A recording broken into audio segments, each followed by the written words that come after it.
اہدنا الصراط المستقیم۔ سابقہ درس میں ہمارے سامنے یہ حقیقت آئی تھی کہ انسان کے دل میں شدت سے ایک آرزو پیدا ہوئی جو الفاظ بن کر اس کی زبان پہ آ گئے کہ ایاک نستعین۔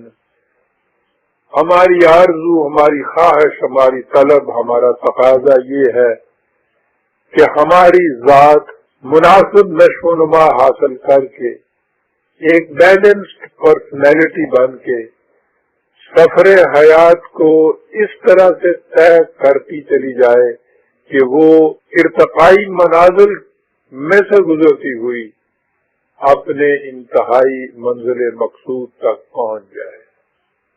یہ بات بعد میں سامنے آئے گی کہ وہ آخری منزل کون سی ہے، وہ مقصد کیا ہے، لیکن بہرحال اس دنیا کے اندر کامیابیاں اور کامرانیاں ہوں تو یہ بھی مقصد حیات ہوگا، اور اس کے بعد کی زندگی میں انسانی ذات کا ارتقائی منازل طے کرنے کے بعد کسی منزل تک پہنچ جانا یہ بھی نصب العین حیات ہوگا۔ تو اس دنیا میں ہو یا اس سے اگلی دنیا میں ہو، بہرحال راستہ طے کرنے کا تصور مشترک لا ينفک ہے۔ راستہ طے کیے بغیر آپ منزل مقصود تک پہنچ نہیں سکتے۔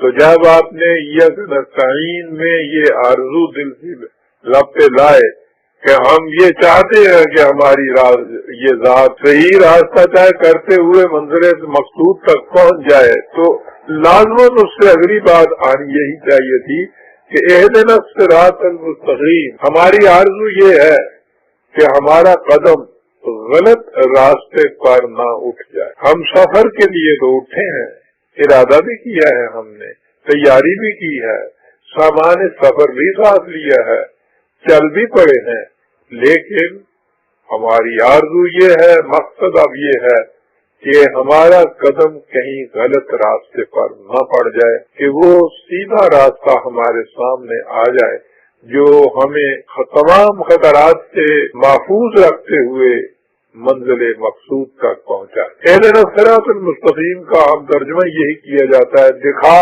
ہم کو راہ سیدھی۔ آپ دیکھیے اس میں اہدنا کے اندر دکھا ہم کو، پھر وہی دعا کا مفہوم سامنے آ جاتا ہے، اور دعا کا مفہوم ہم پہلے حساب کا درس میں اچھی طرح سے واضح کر چکے ہیں۔ اور اگلی چیز یہ بھی دیکھیے کہ اس میں اہدنا ہے، جمع کا صیغہ آیا ہے، ایک فرد اپنے لیے نہیں چاہتا صرف، بلکہ وہ جمع کا صیغہ ہے دعا میں، ہمیں سیدھی راہ دکھا۔ تو یہ نظر آیا کہ یہ انسانی زندگی کارواں در کارواں ایک قافلے کی حیثیت سے، اجتماعی حیثیت سے سفر حیات پر گامزن ہو تو پھر منزل مقصود تک پہنچ سکتی ہے۔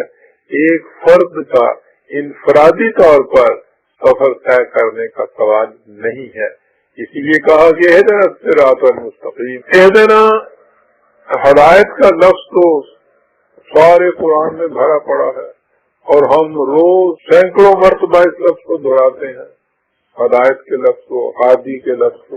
وہ ہدایت کا مفہوم تو ویسے ذہنوں میں آ ہی جاتا ہے، رہنمائی اس کے لیے عام طور پہ لفظ استعمال کیا جاتا ہے۔ ہماری رہنمائی کر، ہمیں راستہ دکھا۔ رہنمائی کرنا، راستہ دکھانا یہ ٹھیک ہے، یہ اس لفظ کے بنیادی معنی میں ہے، لیکن اس لفظ میں جو قرآن نے منتخب کیا تو اس میں ایک خصوصیت ہے، صرف راستہ دکھانا نہیں بلکہ یہ رہنمائی، یہ راستہ دکھانا اس قسم کا ہونا چاہیے کہ جس سے وہ راہ، وہ منزل ابھر کر سامنے آ جائے۔ یہ اس کی بنیادی خصوصیت ہے، راستے کا ابھر کر سامنے آنا۔ اسی لیے عربوں کے ہاں ہادیتن اس چٹان کو کہتے تھے جو دور سے ابھری ہوئی نظر آئے، ایسے راستے کہ جو مخفی ہوں، چھپے ہوئے ہوں، جنہیں آپ کو خود تلاش کرنا پڑے، مشتبہ ہوں، مشکوک ہوں، قیاسی ہوں، ظنی ہوں، انہیں ہدایت نہیں کہا جائے، بلکہ ہدایت کے لیے شرط یہ ہے کہ وہ رہنمائی واضح، بین، روشن، نمایاں اور ابھری ہوئی ہو۔ تو آپ دیکھیے کہ ایک لفظ کے انتخاب اور اس کے بنیادی معانی کی خصوصیت سے یہ رہنمائی کس طرح سے عام رہنمائیوں سے متمیز ہو کر الگ ہو گئی۔ اس رہنمائی میں کسی قسم کے ظن و قیاس کو کوئی دخل نہیں ہوگا، یقینی حتمی اس طرح جیسے دور سے ابری ہوئی چٹان نظر آ جاتی، اور پھر اس میں آپ جانتے ہیں کہ اختلاف بھی کوئی نہیں ہو۔ چٹان ابری ہوئی سامنے نہ ہو تو ہو سکتا ہے کوئی شخص کہے کہ نہیں وہ ادھر دائیں کی طرف ہے، کوئی کہے بائیں کی طرف ہے، لیکن جب وہ دور سے ابھری ہوئی نظر آئے گی اس کے مقام کے تعین میں کوئی دو آرا نہیں ہو سکتی، کوئی داد قیاسی نہیں ہو سکتی۔ ہر آنکھوں والا متعین طور پر بتائے گا کہ وہ ہے، اور ہر آنکھوں والا جو بتائے گا تو ایک ہی سمت بتائے گا، ایک ہی منزل بتائے گا۔ یہ وجہ ہے کہ خدا کی طرف سے جو رہنمائی ملتی ہے، ایک تو وہ اتنی واضح بین روشن اور ابھری ہوئی ہوتی ہے کہ اس کے تلاش کرنے میں کوئی دقت واقع نہیں ہوتی، اور دوسرے اس کی کیفیت یہ ہوتی ہے کہ جو بھی اس رہنمائی کو اختیار کرتا ہے ان میں کسی قسم کا اختلاف نہیں ہو سکتا، تضاد نہیں ہو سکتا۔ دین میں اختلاف ہوتا ہی نہیں ہے۔ یہ تو مذہب ہے کہ جس میں راستے انسان خود تلاش کرتا ہے، مذہب کے معنی راستہ ہوتے ہیں، تلاش کرتا ہے، اور پھر ہر ایک کا الگ الگ مذہب ہوتا ہے، افراد کا بھی، مختلف اہل مذاہب کا بھی، مختلف اقوام کا بھی، لیکن الدین میں تو کوئی اختلاف نہیں ہو سکتا کہ اس میں خدا کی رہنمائی چٹان کی طرح ابھری ہوئی سامنے آ جاتی ہے۔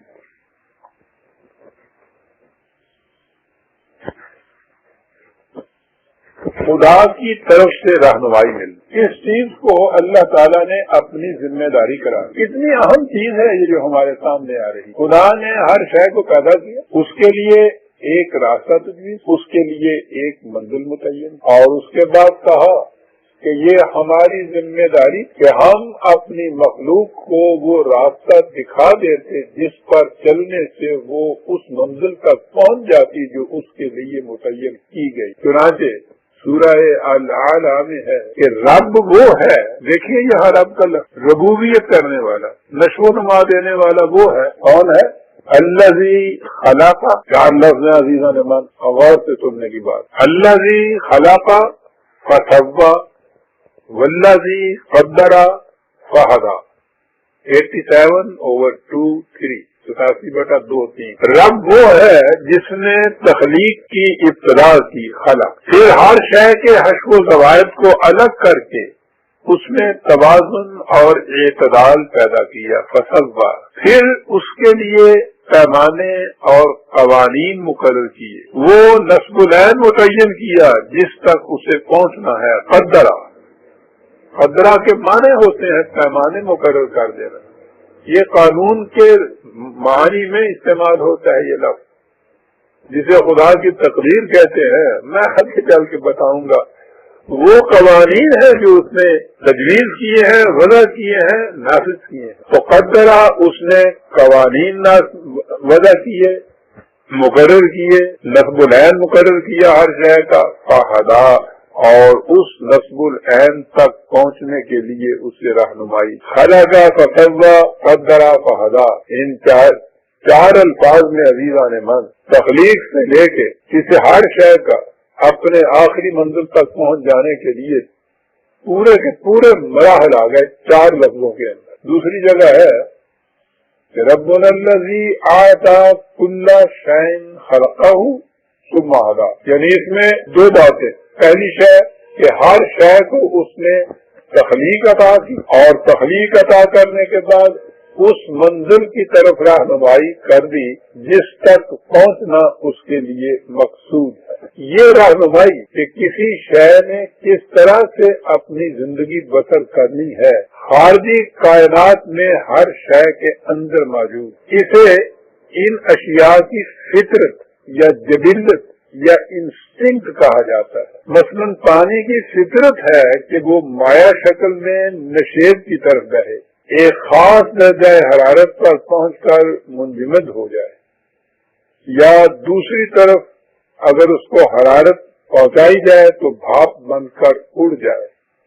یہ پانی کی خصوصیت ہے، ایسی خصوصیت کہ جو پانی بدل ہی نہیں سکتا، تو کسی شے کی وہ خصوصیت کہ جس سے تبدیلی ہی نہ آ سکے، جو بدل ہی نہ سکے، اسے اس شے کی فطرت کہتے ہیں، اور فطرت ہر شے کے اندر موجود ہوتی ہے۔ دوسری چیز یہ کہ ہر شے اپنی اس فطرت کے مطابق زندگی بسر کرنے پر مجبور ہوتی ہے۔ پانی کو یہ اختیار نہیں دیا گیا کہ مایا شکل کے اندر اگر اس کو چھوڑ دیا جائے تو نشیب کی طرف جانے کی بجائے بلندی کی طرف چڑھ جائے۔ اسے اس کا اختیار نہیں دیا گیا کہ خاص حرارت کے اوپر پہنچنے پر وہ بھاپ نہ بنے بلکہ برف بن جائے۔ وہ مجبور ہے ان قوانین کی ہدایت کو، لہذا فطرت وہ خصوصیت ہے جو غیر متبدل ہوتی ہے اور اس کے مطابق زندگی بسر کرنے کے لیے وہ شے مجبور ہوتی۔ مثلا بکری کی جبلت میں ہے کہ وہ گھاس کھائے اور گوشت کی طرف آنکھ اٹھا کر بھی نہ دیکھے۔ شیر کی جبلت ہے کہ وہ خون پیے اور گوشت کھائے۔ آنے کے بعد انہوں نے کہیں سے یہ سبق حاصل کیا تھا، یوں ہی انہوں نے اس کائنات میں سانس لی اور اس کے ساتھ ہی وہ جو ان کے اندر کی خصوصیت جس کے مطابق انہوں نے زندگی بسر کرنی تھی، اس کے مطابق ان کے قدم اٹھنے شروع ہو گئے، اور ان کے مطابق زندگی بسر کرنے کے لیے جیسا میں نے کہا وہ مجبور ہوتے ہیں۔ انہیں یہ رہنمائی کہیں خارج سے حاصل نہیں کرنی پڑتی۔ قرآن کریم نے اس کو بھی ان کی طرف وحی کہہ کر پکارا ہے۔ خارجی کائنات کے اندر وحی کے الفاظ قرآن کریم کے مختلف مقامات پر آئے۔ وَأَوْحَىٰ رَبُّكَ إِلَى النَّحْلِ، شہد کی مکھی کی طرف، اجرام فلکی کی طرف وحی، زمین کی طرف وحی۔ اگر آپ ان کے حوالے لکھنا چاہتے ہیں تو لکھ لیجئے، شہد کی مکھی کی طرف وحی 16/68، اجرام فلکی کی طرف وحی 41/12، زمین کی طرف وحی 99/5، اور اسی طرح سے یہ ان اشیاء کے اندر جبلت کے جسے ان اشیاء کی فطرت کہا جاتا ہے، اس کے متعلق کہا کہ خدا نے ان کی طرف وحی کے ذریعے سے ان کے اندر یہ رہنمائی رکھ دی۔ انہیں اس رہنمائی کے حاصل کرنے کو کسی خارجی درسگاہ کی ضرورت نہیں، کسی سے یہ رہنمائی حاصل کرنے کی احتیاج وہ ان کے اپنے اندر ہے، پہلے دن سے آخری دن تک رہتی ہے، اور وہ اس پر چلنے کے لیے مجبور۔ انسان بھی مخلوق خداوندی میں شامل ہے، اسے بھی اپنے ارتقائی منازل طے کر کے منزل مقدر تک پہنچنا، اس کے لیے سفر اختیار کرنا اور راستہ طے کرنا ہے۔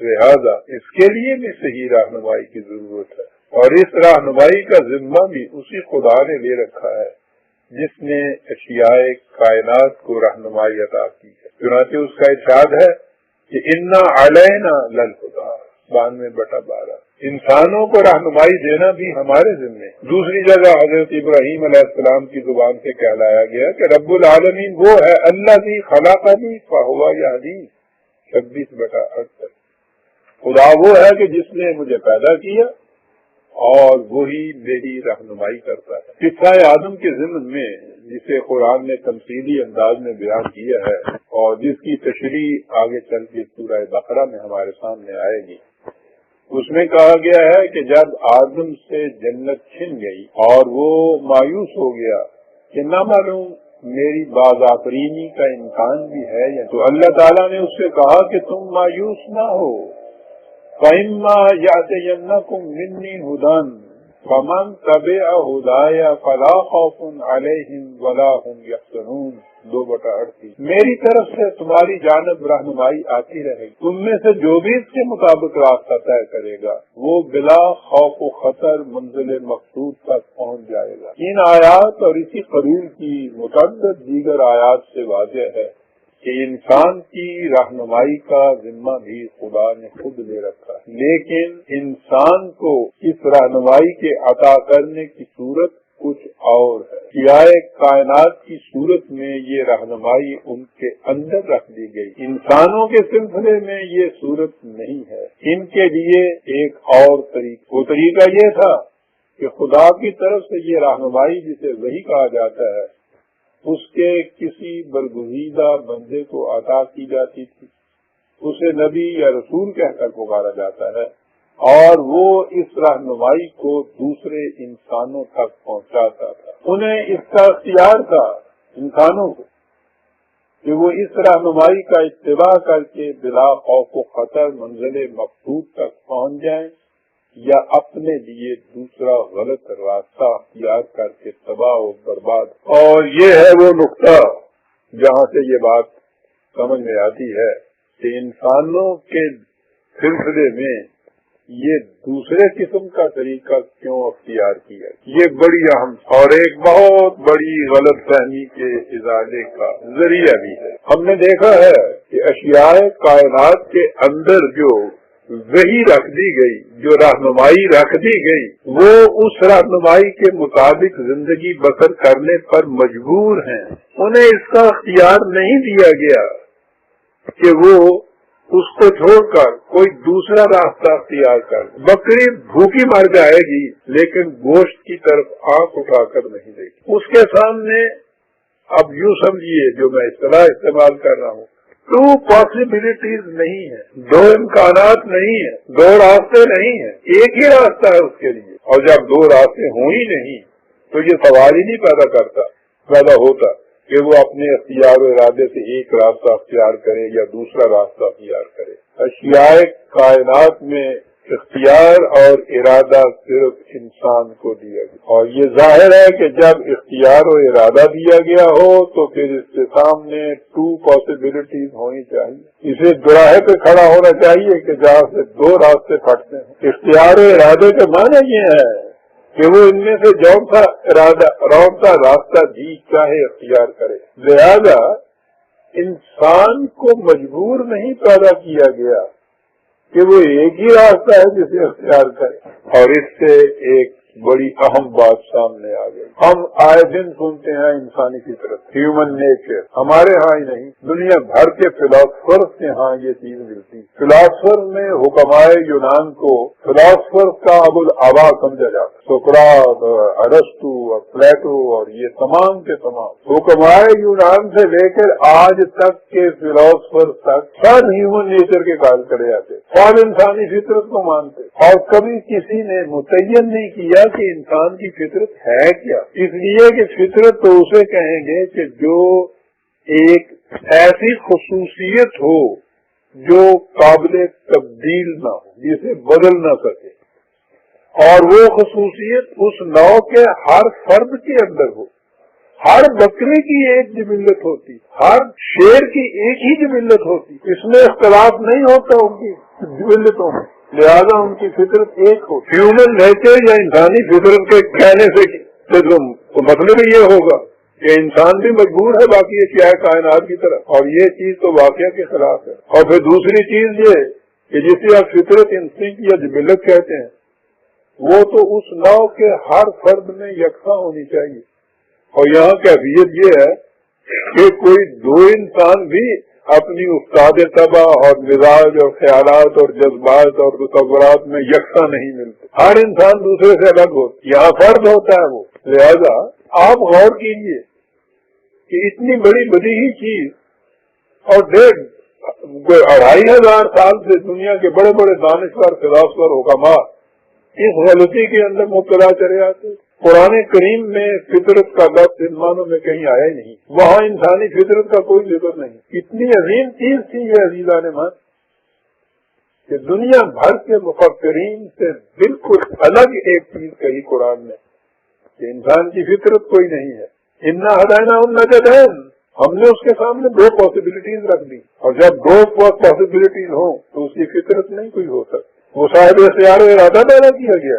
لیکن غیر مسلم مفکرین کے ہاں تو اب یہ لفظ تھوڑا تھوڑا پیچھے سرک گیا، ہمارے ہاں تو ہر ایک زبان میں یہ لفظ انسانی فطرت، اسلام دین فطرت، روز یہ لفظ بولے جاتے ہیں، اور کوئی نہیں یہ بتاتا، کوئی نہیں یہ پوچھتا کہ صاحب اس کے معنی کیا ہے، دین فطرت کے کیا معنی ہے۔ کہ جی اس کو اگر انسان کو وہ ایک روایت سے نبی اکرم صلی اللہ علیہ وسلم کی طرف منسوخ کر دی جاتی ہے، اور ظاہر ہے کہ وہ حضور کی روایت نہیں ہو سکتی۔ کہا یہ جاتا ہے کہ ہر انسانی بچہ اسلام پر پیدا ہوتا ہے، اس لیے ہر انسان کی فطرت تو اسلام ہے، لیکن اس کے ماں باپ ہیں جو اسے یہودی بنا دیتے ہیں، نصرانی بنا دیتے ہیں، مجوسی بنا دیتے ہیں۔ اندازہ لگائیے، پہلی چیز تو یہ ہے کہ اگر وہ اسلام سے پیدا ہوتا ہے اور اسلام فطرت ہے، اسی سے دین فطرت کہا جاتا ہے اسلام کو، تو اس کے بعد فطرت تو کہتے اسے ہیں جو کوئی بدل ہی نہ سکتے، تو اس کے ماں باپ اسے اس اسلام کی فطرت سے الگ راستے کے اوپر چلا کیسے سکتے ہیں؟ اور پھر دوسری بات یہ جو کہا جاتا ہے کہ انسان پہ اگر اس کی سوسائٹی کے، ماں باپ کے، معاشرے کے اثرات نہ ہوں تو وہ جس قسم کی زندگی بسر کرے گا وہ فطرت کے مطابق، وہ اسلام کے مطابق ہوگی۔ ایسے تجربے ہوئے کہ ایک بچے کو اس کی پیدائش کے ساتھ ہی انسانوں سے الگ کر دیا گیا یا وہ انسانوں سے کسی حادثے کے روح سے الگ ہو گیا۔ تقسیم سے پہلے کا ذکر ہے، انڈیا میں، ہندوستان میں، یو پی کے کسی مقام پر جنگل میں شکاریوں کو ایک انسانی بچہ ملا جو بھیڑیوں کی گھر کے اندر رہتا تھا۔ وہ انسانی بچہ ان شکاریوں نے کسی طرح سے اپنے قابو میں لیا۔ وہ انسانی بچہ بالکل بھیڑیا تھا، وہ 4 پاؤں پہ چلتا تھا، چیر پھاڑ کر کچا گوشت کھاتا تھا، وہ کوئی بولی نہیں بول سکتا تھا، وہ چیں کرتا تھا، اس میں کوئی انسانی خصوصیت ہی نظر نہیں آتی۔ لہذا یہ کہنا انسانی بچے کو اگر انسانی اثرات سے محفوظ رکھا جائے تو وہ جس قسم کی زندگی بسر کرے گا وہ الاسلام ہے، وہ دین فطرت ہے۔ تجربات اس کی تفسیر کرتے ہیں۔ یہ وجہ ہے جو میں نے کہی ہے کہ یہ نبی اکرم صلی اللہ علیہ وسلم کی روایت ہو نہیں سکتی، کیونکہ وہ علم و تجربے کے خلاف جاتی ہے، اور قرآن میں فطرت انسانی کا کوئی ذکر ہی نہیں۔ قرآن جو انسان کو صاحب اختیار و ارادہ کہتا ہے تو سوچیے کہ وہ کبھی اس کی فطرت کا ذکر کرے۔ اور آگے بڑھی، اسلام انسان کی فطرت، اسلام دین فطرت ہے، اور آگے کہا جاتا ہے کہ خدا نے انسان کو اپنی فطرت پر پیدا کیا۔ یاد رکھ، انسانوں کو دیکھیے وہ کیا کچھ کرتے رہتے ہیں، اور خود قرآن کریم میں انسانوں کے متعلق جو کچھ کہا گیا ہے کہ اگر انسانوں کو وحی کی رہنمائی نہ ملے تو وہ کس قدر ظالم انسان کے متعلق قرآن کریم میں ہے، یعنی اس کو اگر اس کی حالت میں چھوڑ دیا جائے، خدا کی رہنمائی وہ قبول نہ کرے تو وہ کیا ہے؟ خلق الانسان ضعیفا، بڑا کمزور واقعہ ہوا ہے۔ ان الانسان لظلوم کفار، ظالم بھی واقعہ ہوا ہے، کفر پسند اور ناشکر گزار بھی، واقفیم مبین، بے حد جھگڑالو۔ اس کی کیفیت یہ ہے وکان الانسان عجولا، بڑا جلد باز واقعہ ہوا ہے۔ وکان الانسان قتور، انسان بڑا خود غرض، بخیل اور کم نظر واقعہ ہوا ہے۔ کیفیت اس کی یہ ہے کہ یہ بے صبرا بھی ہے اور ایسا لالچی کہ اس کا پیٹ ہی نہیں بھرتا۔ ان الانسان خلق حلوعا انہ کان ظلوما جہولا، یعنی کہا گیا ہے یہ اور اس قسم کی دیگر آیات میں کہ اگر انسان کو اس کے اپنی حالت پہ چھوڑ دیا جائے تو وہ اس قسم کا ہوتا ہے۔ یہ تو وحی کی رہنمائی ہے، اگر اس کا وہ اقتدا کرے گا تو پھر وہ انسان بنے گا۔ آدمی کی تو یہ خصوصیات بیان ہوئی۔ تو اگر یہ کہا جائے کہ خدا نے انسان کو اپنی فطرت پہ پیدا کیا تو معاذ اللہ پھر خدا کی یہ فطرت ہمارے سامنے آئے تو عزیزان بات یہ تمام تصورات بالبداہت غلط ہے، اور قرآن نے اس کی تردید کی جب انسان کو کہا کہ وہ صاحب اختیار و ارادہ ہے۔ اس کے متعلق تو قرآن نے بار بار کئی مقامات پہ کہا یہ 2 پاسبلٹیز دینی تھی۔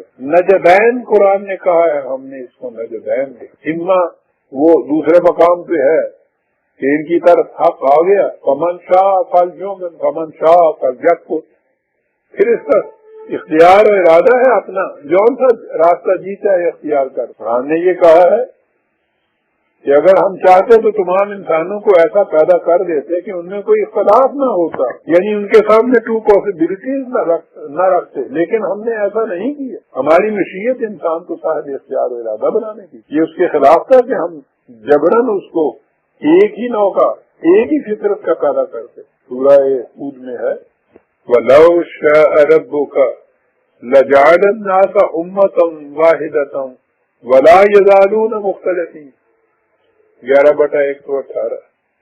اگر تیرے رب کی مشیت میں ہوتا تو وہ تمام نوع انسان کو ایک گروہ کی طرح پیدا کر دیتا اور وہ آپس میں اختلاف نہ کرتے. اختلاف کے معنی ہے کہ ہر انسان صاحب اختیار و ارادہ ہے. اختلاف یہ رفع کیسے ہوں گے؟ یہ رفع ہوں گے ہدایت خداوندی کی روح سے.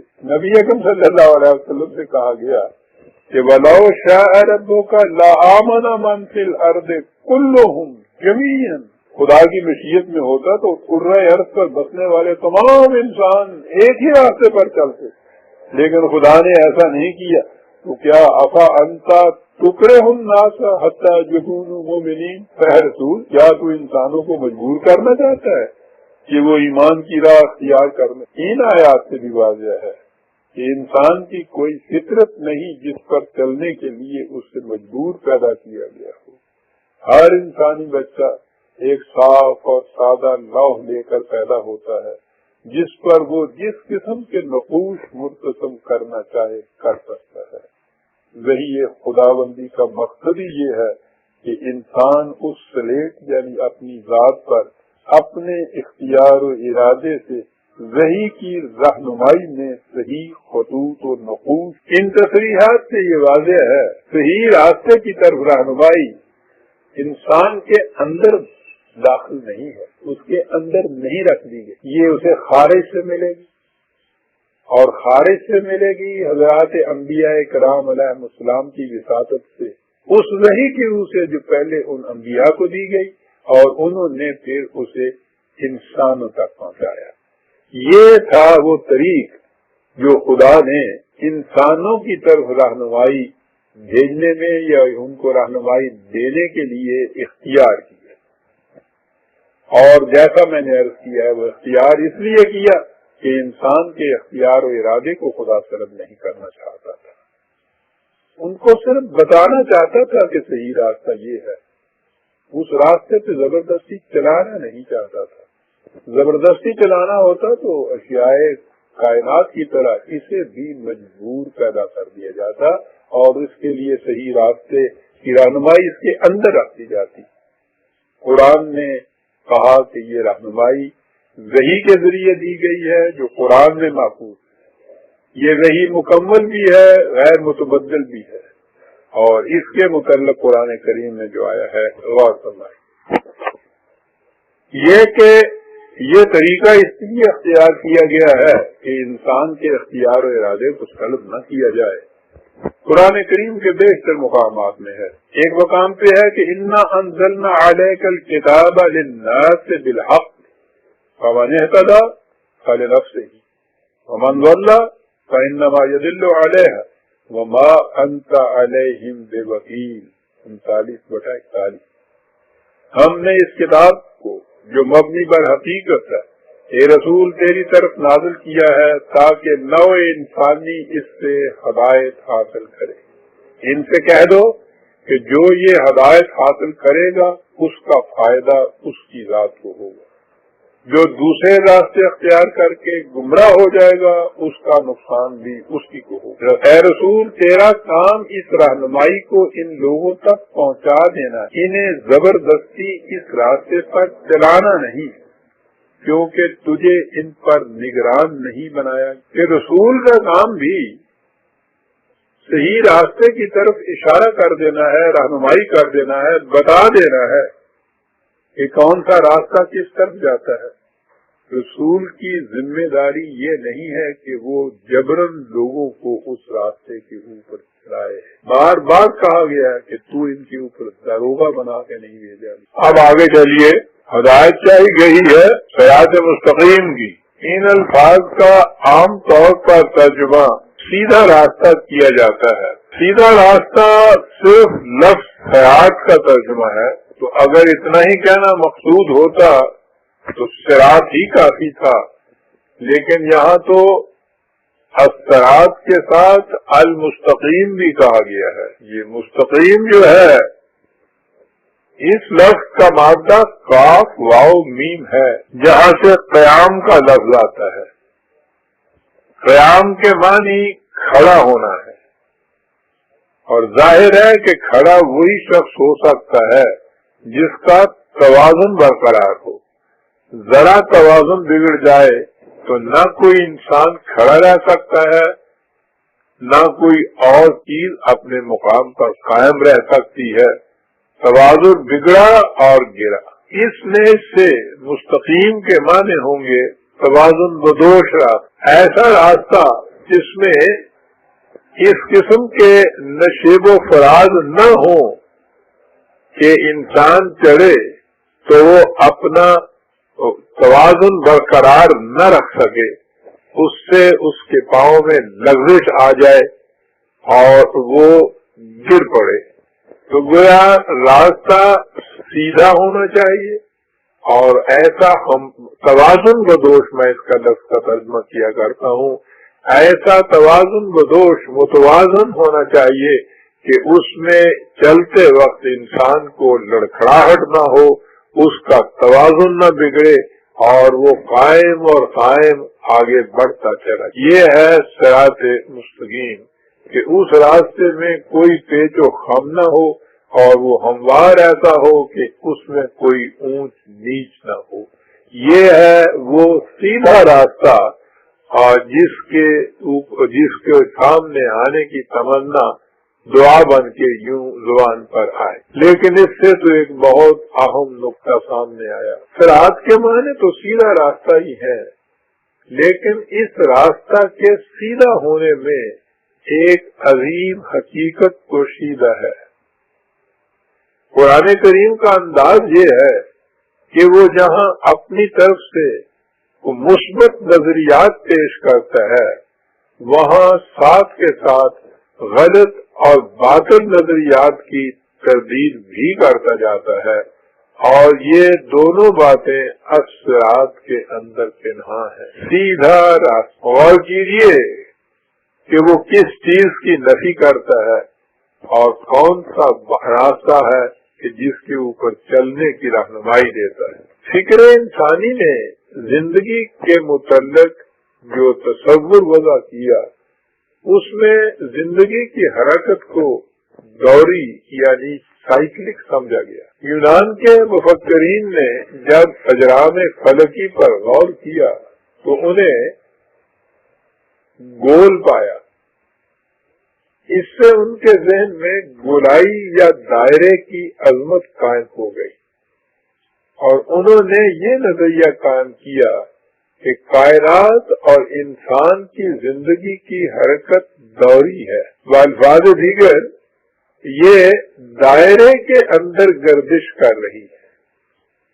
دائرے کی صورت میں ہوتا یہ ہے کہ جس نقطہ سے کوئی شے حرکت کا آغاز کرتی ہے، پورا دائرہ طے کرنے کے بعد وہ پھر اسی مقام پر آ پہنچتی ہے، وہ آگے نہیں بڑھتی۔ کولو کے بیل کی طرح ایک ہی راستہ پر چکر کاٹتی رہتی، یعنی وہ مسافت طے کرتی ہے، لیکن مسافت طے کرنے سے وہ کسی منزل کی طرف نہیں پہنچ رہی ہوتی، سفر کرتی رہتی ہے اور رہتی ہے اسی مقام کے اوپر۔ پورا چکر کاٹنے کے بعد اس کا ایک قدم بھی آگے نہیں بڑھتا، بلکہ وہ پھر اسی مقام کے اوپر آ جاتی ہے۔ ساری عمر قیامت تک وہ اس دائرے سے چکر کاٹتی رہے، وہ آگے نہیں بڑھے گی، اسی مقام کے اوپر حرکت کرتی رہے گی۔ یہ جو تصور تھا حرکت کا دوری ہونا، سائیکلک موومنٹ، اس سے یونان کے فلاسفر فیثاغورس نے تناسب کا نظریہ وضع کیا، یعنی ٹرانس مائگریشن آف سول۔ اس نظریہ کی روح سے یہ سمجھا جاتا ہے کہ انسان ایک جنم لے کر اس دنیا میں آیا تو برائیوں گناہوں کی آرائش سے ملوث ہو گیا۔ اس کی موت کے بعد اس کی روح کو کسی دوسرے پیکر میں پھر سے دنیا میں بھیجا جاتا ہے تاکہ وہ اس آرائش کو دور کر سکے۔ یہ عمل ایک آدھ پیدائشی چکر میں ختم نہیں ہو جاتا، اس کے لیے کروڑوں اربوں چکروں یعنی نئے جنموں میں سے گزرنا پڑتا ہے تاکہ انسان پھر سے اپنی پہلی حیت میں آ جائے۔ جب ایسا ہوتا ہے تو اس وقت یہ چکر ہو جاتا ہے۔ چکر ختم ہو جاتا ہے۔ یعنی ان تمام گردشوں سے مقصد یہ ہے کہ انسان جیسا پہلے تھا اسی قسم کا پھر سے بن جائے۔ یہ ہے دوری گردش کا منتہا۔ زندگی کا یہ دوری تصور نظریہ تناسخ تک ہی محدود نہیں، مذاہب عالم میں نجات کا نظریہ، سیلویشن کا نظریہ اسی تصور کا پیدا کرتا ہے۔ عیسائیت نے کہا کہ ہر انسانی بچہ اپنی پیدائش کے ساتھ اپنے اولی ماں باپ کے گناہ کے آرائش لے کر آتا ہے۔ اس آرائش سے نجات حاصل کرنے کا ایک ہی طریقہ ہے اور وہ یہ کہ حضرت مسیح کے کفارے پر ایمان لایا جائے۔ اس ایمان سے انسان پھر سے ویسا ہی پاک اور صاف ہو جاتا ہے جیسا پیدائش سے پہلے تھا۔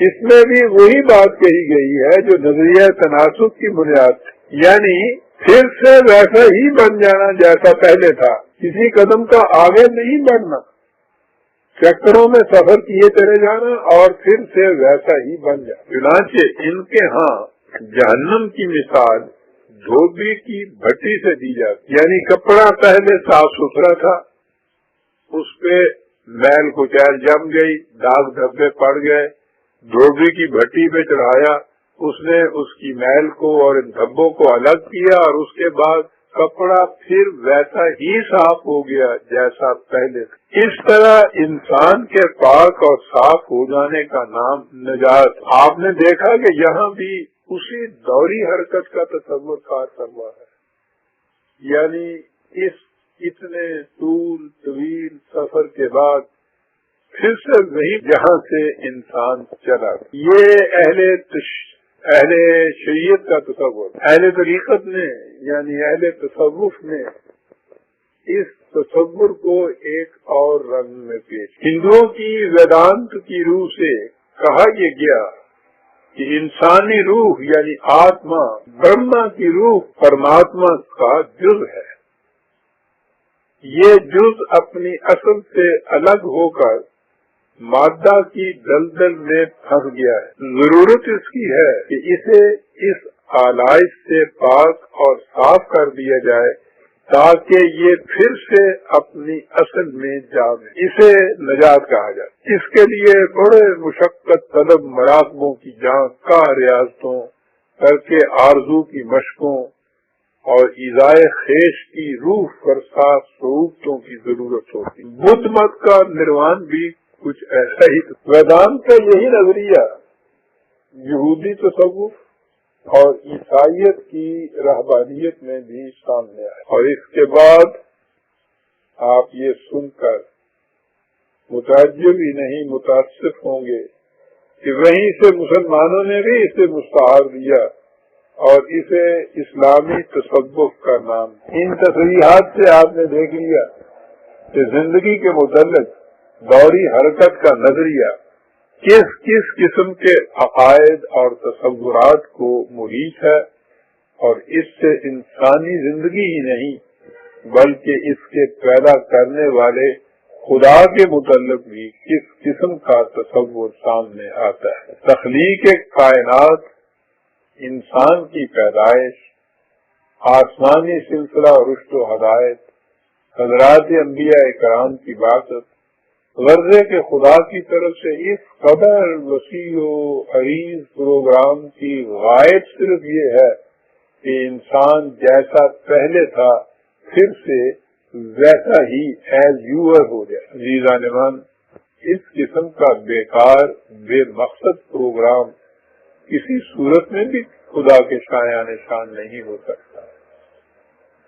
قرآن کریم نے ان تمام باطل تصورات کو یہ کہہ کر ختم کر دیا کہ زندگی کی حرکت دوری نہیں بلکہ صراطی ہے۔ زندگی کا کارواں سیدھے راستے پر گامزن ہے، دائرے کے اندر چکر نہیں کاٹ رہا۔ سیدھے راستے کا مطلب یہ ہے کہ یہ اپنے ارتقائی منازل طے کرتا ہوا آگے بڑھتا چلا جا رہا ہے۔ اس سفر کی غایت پھر سے وہیں پہنچ جانا نہیں جہاں سے آغاز سفر ہوا تھا. اس کا مقصد اس منزل تک پہنچنا ہے جو اس کے نقطۂ آغاز سے بہت آگے اور بہت بلند ہے. زندگی کا سفر دوری نہیں، ارتقائی ہے. اس تگ و تاز کا مقصد مصیبتوں سے چھٹکارا پا کر یا آلائشوں سے پاک اور صاف ہو کر پھر سے ویسا بن جانا نہیں جیسا یہ پہلے تھا. اس کا مقصد پہلے سے کہیں زیادہ بہتر بن جانا، بلند مقام حاصل کرنا ہے. کسی بنا پر اس نے انسانی زندگی کا مقصد نجات یا سیلویشن نہیں بلکہ اچیومنٹ قرار دیا ہے. ٹو اچیو سم تھنگ، اسے فوز و فلاح کہتے ہیں، لیکن آپ دونوں لفظوں میں آپ دیکھیے فرق کتنا ہے. سیلویشن کے معنی ہے کہ انسان کسی مصیبت میں گرفتار ہے، وہاں سے نجات حاصل کر سکا، جیسا وہ اس مصیبت میں پڑنے سے پہلے تھا ویسا ہو جانا، یہ سیلویشن ہے. اور قرآن اس کے لیے لفظ فوز اور فلاح یعنی اچیومنٹ استعمال کرتا ہے، یعنی زندگی کے سفر کا مقصد کچھ حاصل کرنا ہے، کچھ مزید آگے بڑھنا ہے، کچھ بن جانا ہے.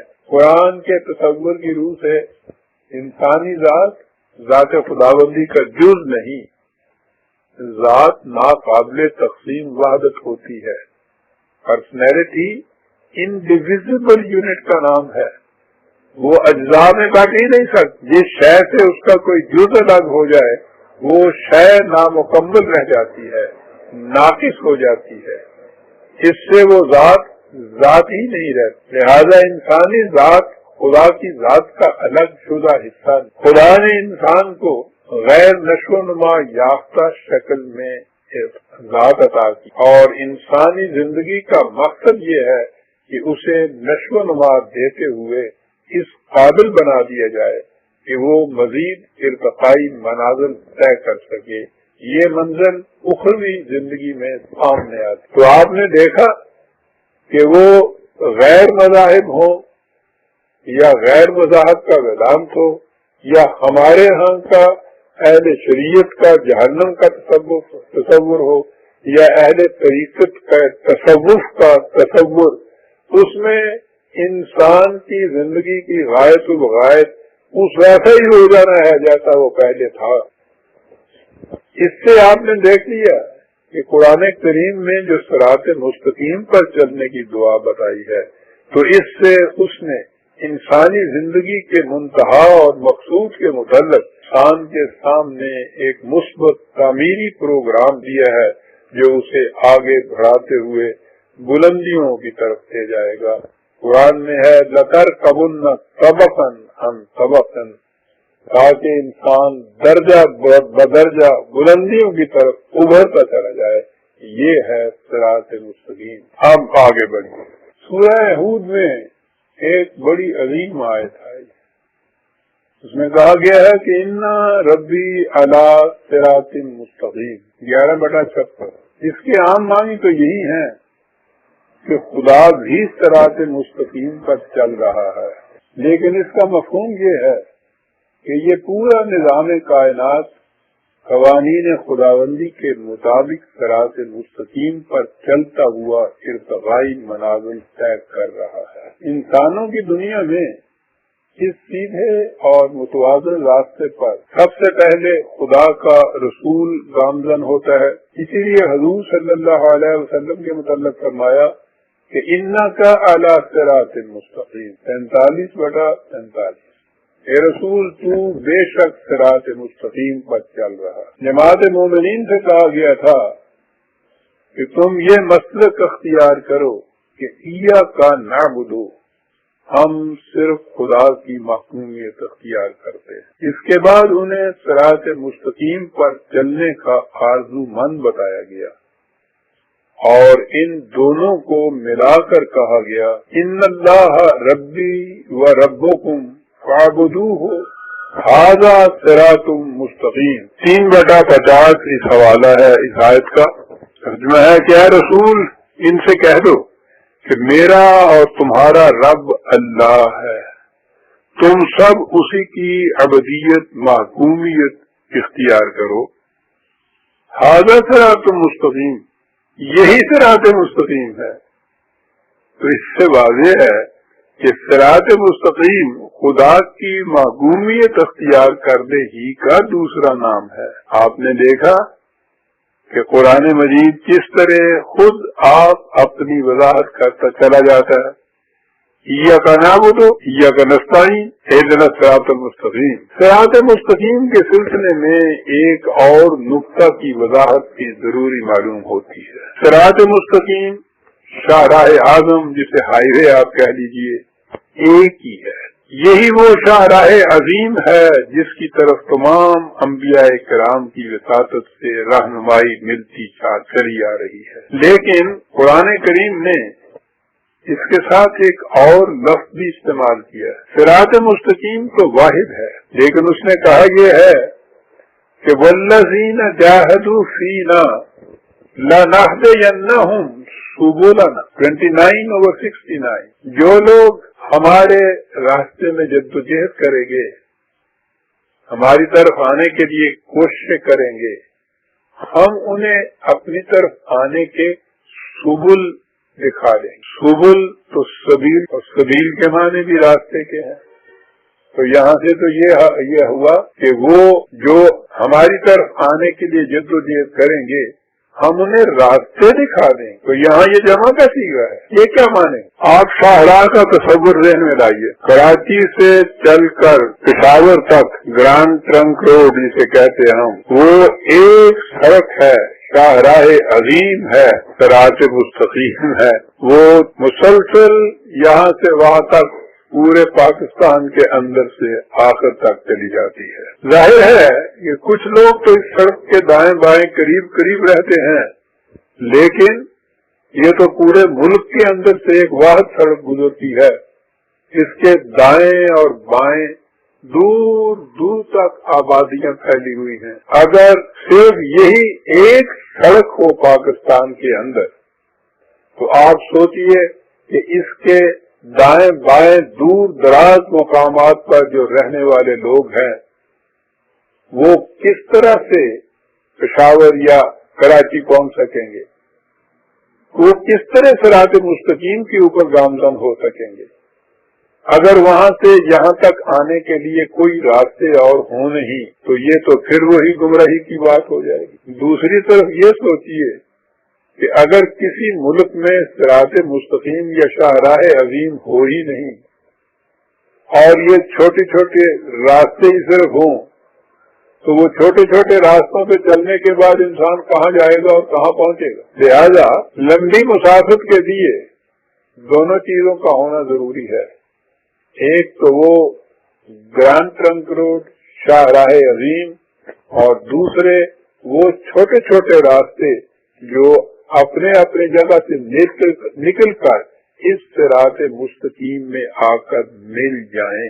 چنانچہ اس نے سبل اور صراط مستقیم کے اس باہمی تعلق کو خود ہی واضح کر دیا ہے، جہاں کہا ہے کہ یہدی بہ اللہ من اتبع رضوانہ سبل السلام ویخرجہم من الظلمات الی النور بإذنہ وَيَهْدِيهِمْ إِلَىٰ صِرَاطٍ مُسْتَقِيمٍ 5/16.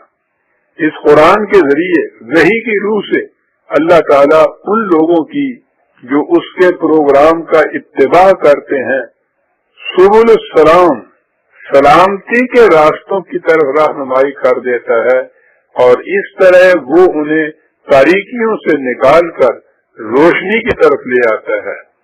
یہاں اس نے سبل کہا ہے، وہی جو میں نے ابھی عرض کیا، جو سبیل کی جمع ہے اور اس کے معنی متعدد راستے ہیں. اور اس کے بعد اگلی بات یہ کہی ہے کہ یہ متعدد راستے، یہ چھوٹے چھوٹے راستے جو چلے آ رہے ہیں، یہ بھی اسے تاریکیوں سے نور کی طرف لیے آ رہے ہیں، اور آخر الامر یہ صراط مستقیم کے اندر آ کر مل جاتے ہیں. اس مثال کا مقصد کیا ہے، مفہوم کیا ہے؟ اب دین تو شروع سے ایک ہی چلا آتا ہے، لیکن اسے عملاً متشکل کرنے کے لیے مختلف زمانوں میں اس زمانے کے تقاضوں کے مطابق طریق اور پروگرام مختلف رہا ہے۔ بالفاظ دیگر خدا کی طرف سے عطا کردہ اصولی قوانین تو شروع سے غیر متبدل رہے ہیں اور رہیں گے، لیکن ان پر عمل پیرا ہونے کے طریقے زمانے کے تقاضوں، ضروریات کے اعتبار سے بدلتے رہیں گے۔ انہی کو سبل کہا جائے گا، یعنی وہ پگڈنڈیاں جو آخر الامر شاہراہ اعظم میں جا کر مل جاتی۔ اسی لیے اس آیت میں جو میں نے ابھی تلاوت کی ہے، اس نے سبل السلام کے بعد کہا وَيَهْدِيهِمْ إِلَىٰ صِرَاطٍ مُسْتَقِيمٍ۔ اس طرح خدا ان کی رہنمائی صراط مستقیم کی طرف کر دیتا ہے، یعنی دین کے نظام پر عمل پیرا ہونے کے لیے جو طریقے بھی اختیار کیے جائیں، ان کی غائب یہی ہو کہ وہ انسان کو اصل دین کی طرف لے جائیں، اور یہاں سے اسلامی نظام یا حکومت و خدابندی یا اسلام کا سیاسی نظام، جو کچھ بھی اسے کہہ دیجیے، اس کی بنیادی خصوصیت واضح ہو جاتی ہے کہ اس میں ایک چیز تو ہوگی صراط مستقیم، شاہراہ اعظم، قرآن کریم میں بیان کردہ اصول و اقدار جو غیر متبدل ہیں، جن میں کوئی تبدیلی نہیں آ سکتی، انہی کے اوپر، انہی کے مطابق سفر کرنے سے انسان منزل مقصود تک پہنچ سکتا ہے۔ لیکن زمانے کے بدلتے ہوئے تقاضوں کے روح سے ان اصولوں پر عمل پیرا ہونے کے لیے جزوی قوانین بنائے جائیں گے۔ اسلامی حکومت اپنے اپنے زمانے کے تقاضوں کے مطابق جزوی قوانین بنائے گی، لیکن ان میں شرط یہ ہے کہ ایک تو وہ سبل السلام ہوں، وہ جزیات، وہ چھوٹے راستے، وہ پگڈنڈیاں، وہ خود سلامتی کو لیے ہوئے ہوں، ان کے اندر فساد نہ ہو، ان کے اندر گمراہی کی کوئی بات نہ ہو، وہ بھی اسی اصول کے تابع چلے جو اصول شاہراہ عظیم کا ہے، اور پھر وہ وہ طریقہ کار، ان کے صحیح ہونے کا معیار، یہ اس کے صحیح ہونے کا ٹیسٹ یہ ہے کہ وہ صراط مستقیم میں آ کر مل جائے۔ اگر وہ دین کے مطابق عمل اختیار کیا گیا ہے تو وہ سبل السلام میں آئے گا، وہ انسان کو دین کی شاہراہ کی طرف لے کے آئے گا۔ لیکن اگر وہ پگڈنڈیاں ایسی ہیں، اگر وہ جزیات ایسی ہیں کہ جو ان کے خلاف جاتی ہیں، تو ان پر سفر کرتے چلے جائیے، آپ کبھی بھی شاہراہ عظیم تک نہیں آئیں گے۔ شاہراہ عظیم جو ہے وہ اس میں ثبات ہے، وہ مستقل ہے، پرماننٹ ہے، اور اس کی طرف آنے والے جو راستے، چھوٹی چھوٹی پگڈنڈیاں جو اس میں آ کر مل جاتی ہیں، یہ زمانے کے تقاضے کے مطابق بدلنے والی جزیات ہیں دین کی، جو اسلامی مملکت اپنے اپنے وقت کے تقاضوں کے مطابق وضع کرے گی۔ یہ جزیات بھی نہایت ضروری ہیں، یہ نہ ہو تو اس کلیے تک پہنچا نہیں جا سکتا، اس پر عمل پیرا نہیں ہوا جا سکتا۔ اور یہ شاہراہ عظیم بھی ضروری ہے کہ اگر غیر متبدل سڑک یا راستہ موجود نہ ہو تو آپ کبھی یقین سے نہیں کہہ سکتے کہ ہم منزل مقصود تک پہنچنے والے راستے کے اوپر گامزن ہے۔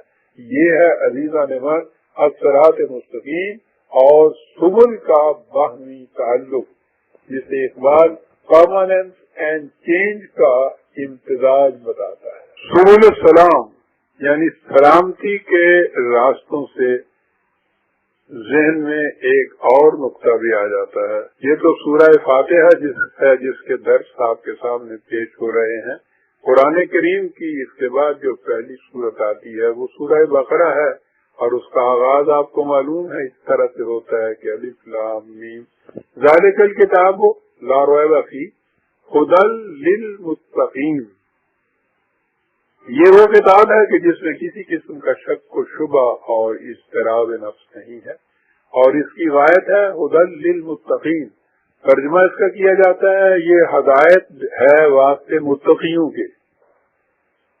اس پر اعتراض یہ پیدا ہوتا ہے کہ جو لوگ پہلے سے ہی متقی ہیں انہیں ہدایت کی ضرورت کیا ہے؟ اور اگر یہ متقیوں کے لیے ہدایت ہے تو جو لوگ متقی نہیں ہیں انہیں اس سے کیا فائدہ ہوا؟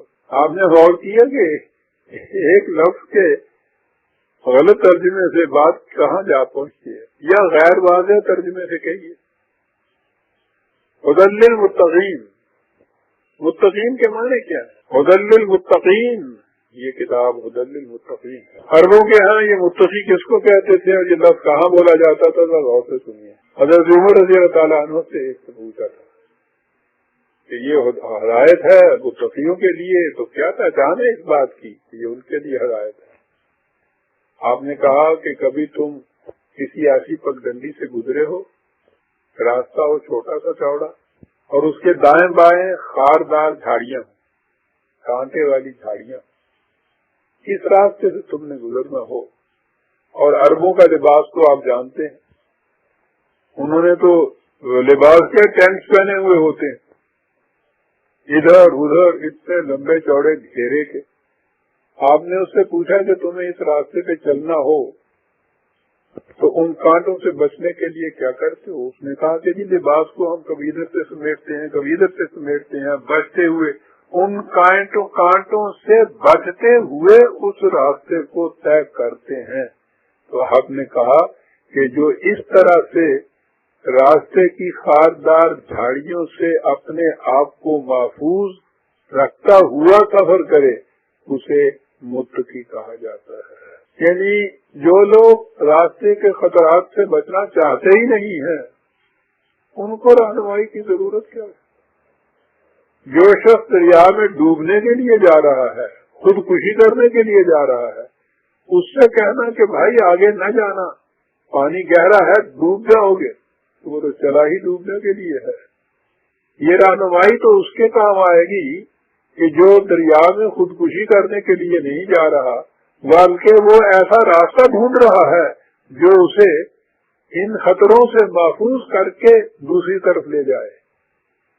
تو خطرات سے محفوظ رہنے کے متمنی لوگ جو ہیں، کہا گیا کہ یہ ان لوگوں کے لیے رہنمائی کا کام دے گا جو چاہتے یہ ہیں کہ سفر زندگی ایک صراط مستقیم کے ذریعے ہو، جس میں نہ کوئی بل ہو، نہ پیچ ہو، نہ خم ہو، نہ ابہام ہو، نہ التباس ہو، واضح روشن سیدھا متوازن ایک شاہراہ، اور اس کی طرف لے جانے والے راستے بھی جو ہوں ان کے اوپر بھی جو خاردار جھاڑیاں ہوں ان سے بچ کر محفوظ رہ کر سلامتی کے ساتھ اس شاہراہ عظیم کے اوپر آ جائیں ہم۔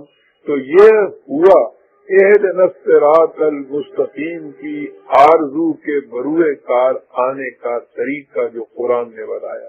یہاں تک عزیزان من گفتگو نظری یا جسے کہتے ہیں ایکیڈیمک ہو رہی تھی، محسوس طور پر بات نہیں ہو رہی تھی۔ تو یہ جو کہا اہدنا الصراط المستقیم، اس میں اتنا سارا کچھ تو واضح ہو گیا، لیکن یہ ذہنی طور پہ واضح ہوا، محسوس طور پر بات سامنے نہیں آئی کہ یہ راستہ کس قسم کا راستہ ہے، ان لوگوں کا راستہ ہے۔ اور اس کے لیے اس کے بعد اگلا لفظ آئے گا صراط الذین انعمت علیہم۔ لیکن آج کے درس کا یہ وقت ہو گیا ہے، اس کو ہم آئندہ درس میں لیں گے۔ ربنا تقبل منا انک انت السمیع العلیم، والسلام علیکم برادران علی۔